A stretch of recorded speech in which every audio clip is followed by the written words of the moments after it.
उद्यम रजिस्ट्रेशन तो करा लिया और लगा काम खत्म। गलत। ये सर्टिफिकेट एक चाबी है और इस चाबी से कई सारे बड़े दरवाजे खुलते हैं।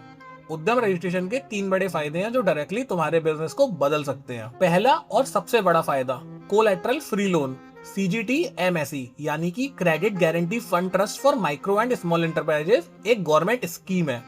इस स्कीम के अंदर बैंक तुम्हें लोन दे सकता है बिना किसी जमीन के, बिना किसी गारंटी के। मतलब अगर तुम्हारे पास प्रॉपर्टी नहीं है फिर भी बिजनेस लोन आसानी से मिल सकता है। ये स्कीम सिर्फ उद्यम रजिस्टर्ड एमएसएमई यूनिट्स के लिए ही अवेलेबल है। बैंक जाओ, सीजीटी एमएसई के अंडर अप्लाई करो। दूसरा फायदा, गवर्नमेंट टेंडर में प्रेफरेंस। पब्लिक प्रोक्योरमेंट पॉलिसी 2012 के अंदर सेंट्रल गवर्नमेंट की 25% परचेजिंग सिर्फ एमएसएमई यूनिट से ही होनी चाहिए। मतलब अगर तुम उद्यम रजिस्टर्ड हो तो गवर्नमेंट के टेंडर्स में तुम्हें सीधा प्रेफरेंस मिलता है। बड़े कंपनीज के साथ कॉम्पिटिट करने की जरूरत भी नहीं है। और एक और बात, कुछ सर्टेन टेंडर में सिर्फ माइक्रो और स्मॉल इंटरप्राइजेज ही पार्टिसिपेट कर सकते हैं, लार्ज कॉर्पोरेट कॉम्पिटिट ही नहीं करते हैं। तीसरा फायदा, स्टेट गवर्नमेंट की अलग स्कीम्स।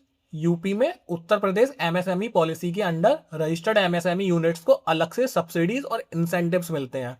इसमें कैपिटल सब्सिडी, इलेक्ट्रिसिटी बिल में रिबेट और कुछ केसेस में स्टैम्प ड्यूटी एग्जामिशन भी शामिल है। ये स्कीम सेंट्रल गवर्नमेंट की स्कीम से अलग होती है और सिर्फ उद्यम रजिस्टर्ड यूनिट्स के लिए ही अवेलेबल है। एग्जैक्ट स्कीम टाइम के साथ साथ बदलती रहती है, इसलिए लेटेस्ट अपडेट के लिए निवेशमित्रा.up.gov.in पर चेक करो। तो समरी ये है कि उद्यम रजिस्ट्रेशन सिर्फ एक सर्टिफिकेट नहीं है, ये एक स्ट्रेटेजिक टूल है जिसमें कोलैटरल फ्री लोन मिलता है, गवर्नमेंट टेंडर में प्रेफरेंस मिलती है और स्टेट स्कीम्स का फायदा मिलता है।